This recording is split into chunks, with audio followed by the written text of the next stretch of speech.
So we had this beautiful discussion and on the environment, on my thoughts on climate change. He told me his thoughts on climate change, his thoughts on climate justice.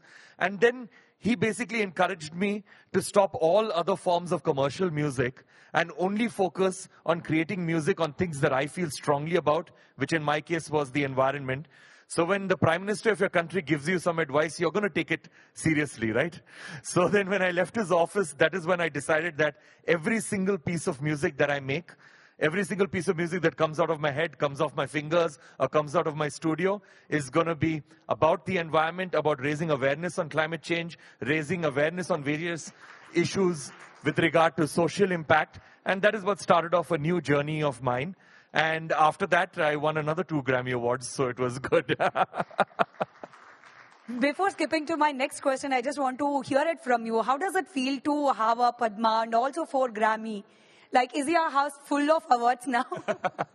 So the thing is that when we make art and when we make music, the thought should never, ever be to actually win awards. Because if the thought is to win awards, then your music and your art will be adulterated. Because you will not make it from the heart.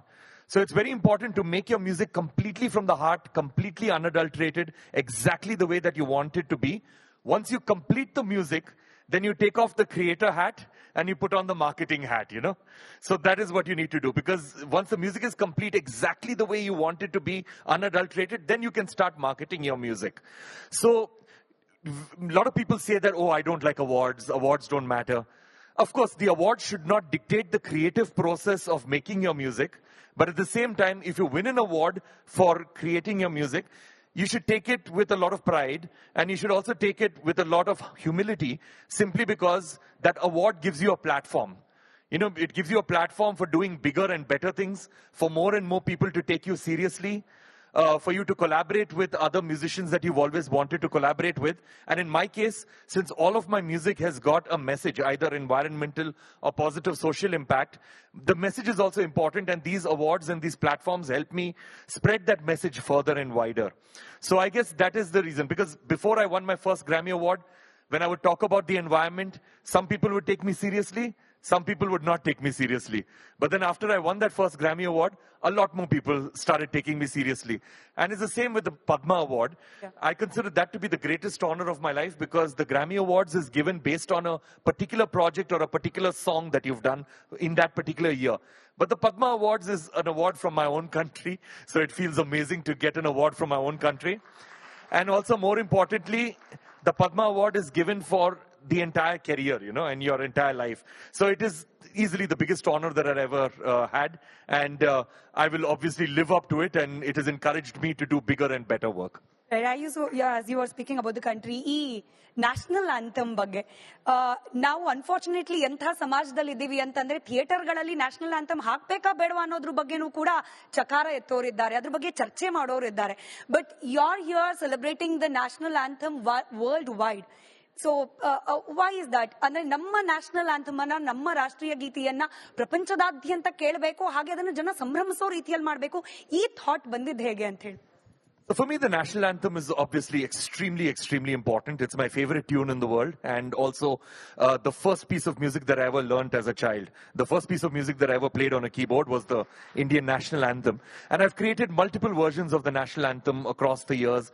In fact, a year and a half ago, I had the opportunity to actually conduct the Royal Philharmonic Orchestra, 100-piece orchestra in Britain, actually performing the national anthem. So that was a beautiful experience, because there was a lot of subtext over there, because, me, an Indian composer, conducting 100 of the finest and the best musicians of the UK, performing the Indian national anthem after they've ruled us for over 200 years. So that was a beautiful experience. But yeah, coming to your question, I believe that, I think it was a very, very good move to actually play the national anthem before movie theaters, in movie theaters, because you obviously cannot play the national anthem on radio, because when you're listening to the radio, you're sometimes sitting down in the car. You cannot stand up in the middle while you're driving and all of that. Same thing, like, sometimes you're listening to the radio while you're while you're cooking, or same thing where you're watching television, not as a captive audience. But in a movie theater, there's a big screen, there is a beautiful sound system, and you are a captive audience because you come over there to actually watch the screen. You're definitely awake, at least in the beginning of the movie. And so basically, I believe that that is the best place to play the national anthem, simply because you've got that sound system, you've got that visuals, you've got a community around you, you've got people around you. So basically, it's a very good place to actually play the national anthem, and I would encourage this to happen more and more, simply because I think we constantly need a reminder that we are Indian, and we need to do a lot more for our country. And and in fact, whatever we can do within our own tiny capacities, we need to do for building our beautiful country. Super. I think ಆ ಮಾತಿಗೆ ಒಂದು ಜೋರ ಚಪ್ಪಾಳೆ ಬರಬೇಕು ಅಂತ probably. And thank you for the audience. ಈ ರೀತಿ ಕಾರ್ಯಕ್ರಮದಲ್ಲಿ ಚಪ್ಪಾಳೆ ತಟ್ಟಿ ಅಂತ ಹೇಳೋದನ್ನ ನಾವು ಬೇರೆ ಕಾರ್ಯಕ್ರಮದಲ್ಲಿ ಗಮನಿಸಿದ್ವಿ. ನಮ್ಮ ಸ್ಪೀಕರ್ಸು ಅಷ್ಟೇ ಜೋಶಲ್ಲಿ ಮಾತನಾಡ್ತಿದ್ದಾರೆ, ಅಷ್ಟೇ ಅರ್ಥಗರ್ಭಿತವಾಗಿ ಮಾತನಾಡ್ತಿದ್ದಾರೆ, ನಮ್ಮ ಆಡಿಯನ್ಸ್ ಕೂಡ. ಅಂಡ್ ಮೂವಿಂಗ್ ಅಹೆಡ್, ನೀವು ದೇಶದ ಬಗ್ಗೆ ಮಾತನಾಡ್ತಿದ್ರಿ, ಬಟ್ ನೀವು ನಮ್ಮ ದೇಶದ ಕಲೆ ಅಂದ್ರೆ ಅರ್ಥಾತ್ ಸಂಗೀತ ಹಾಗೆ ಇಲ್ಲಿನ ಪರಂಪರೆಯನ್ನ, ಕಲ್ಚರ್ ಅನ್ನ ಗ್ಲೋಬಲ್ ಆಡಿಯನ್ಸ್ಗೆ ಕೇಟರ್ ಮಾಡ್ತಾ ಇದ್ದೀರಿ. ಬಟ್ ಸ್ಟಿಲ್ ನೀವು ಗ್ಲೋಬಲ್ ಆಡಿಯನ್ಸ್ ನ ಗಮನದಲ್ಲಿ ಇಟ್ಕೊಂಡು ಇಲ್ಲಿನ ಕಲ್ಚರ್ ನ ಎಸೆನ್ಸ್ ಅನ್ನ ಬಿಟ್ಕೊಡ್ತಾ ಇಲ್ಲ. ಹೆಂಗ್ ಬ್ಯಾಲೆನ್ಸ್ ಮಾಡ್ತಿದ್ದೀರಿ ಇದನ್ನ ಅಂತ? I guess it's because of how I am as a person. I guess I'm Indian, whatever. That I've lived in India since the time I was 6 years old. I'm 44 right now, so what's the maths? I've been here for about 38 years, and pretty much my entire life. So whatever I am is because I am Indian. My music knowledge, my music education, everything has happened in India. So so basically, there is no way for me to make music that is not Indian in its essence. If I have to give you an example, let's say, if you have a person, like an Indian person, who is a very, very good cook, and that person is cooking for their family, and they're making a pasta. They would make the best possible pasta, looking at MasterChef and looking at all of these recipes, and make something that is authentically Italian.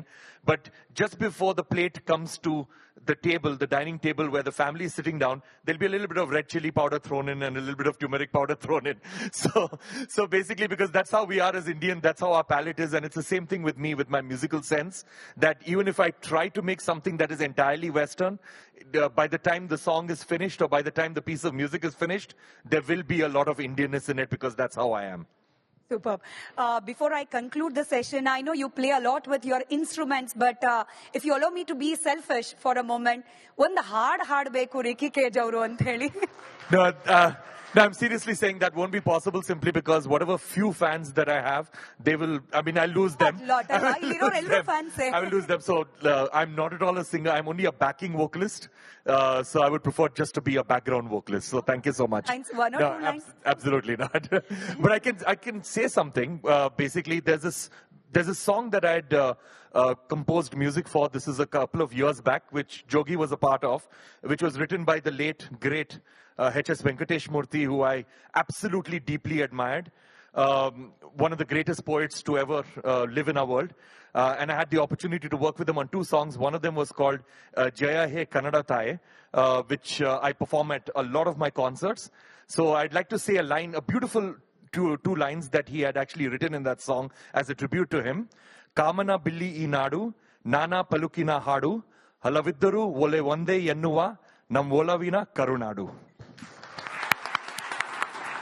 Thank you so much. ನಮ್ಮ ಈ ಕಾರ್ಯಕ್ರಮಕ್ಕೆ ಬಂದದಕ್ಕೆ, ಹಾಗೆ ಈ ಕಾರ್ಯಕ್ರಮದ ಘನತೆಯನ್ನ ಮತ್ತಷ್ಟು ಮಗದಷ್ಟು ಹೆಚ್ಚು ಮಾಡಿದಕ್ಕೆ ನಮ್ಮೆಲ್ಲ ರಿಪಬ್ಲಿಕ್ ಕನ್ನಡದ ವೀಕ್ಷಕರು ಹಾಗೆ ತಂಡದ ಪರವಾಗಿ ಮತ್ತೊಮ್ಮೆ ಧನ್ಯವಾದ. Thank you so much.